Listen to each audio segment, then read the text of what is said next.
আসসালামু আলাইকুম।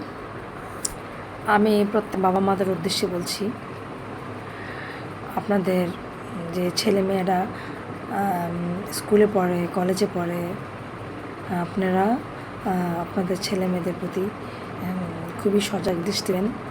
আপনার ছেলেটা কার সাথে মিশছে, তার ফ্রেন্ড সার্কেল কেমন, পরিবারটা কেমন, তারপরে সে স্যারের বাসা ঠিকভাবে যাচ্ছে কিনা, তাহলে ঠিকভাবে সে তার পড়াশোনাগুলো করছে কি না। তারপরে সবচেয়ে যে বড় কথা সেটা হচ্ছে যে তার যে ফ্রেন্ড সার্কেলের যে একটা ইউনিটি, ওইটা অবশ্যই খেয়াল নেবেন। কারণ বর্তমানে আমাদের দেশে দুটা জিনিস খুব বেশি পরিমাণে বেড়ে যাচ্ছে। একটা হচ্ছে কিশোর অপরাধ, আরেকটা হচ্ছে নেশা। তো আমরা কিন্তু প্রায় দেখি, যখন কোথাও যাই, রাস্তার অলিতে গলিতে যাওয়ার সময় দেখি, বা আমাদের বাসার সামনেও দেখি, ছোট ছোট ছেলেরা, বেশি বয়স হবে না, হয়তো 9-10-এ পড়ে বা এরকম, মানে কীভাবে নেশা করছে।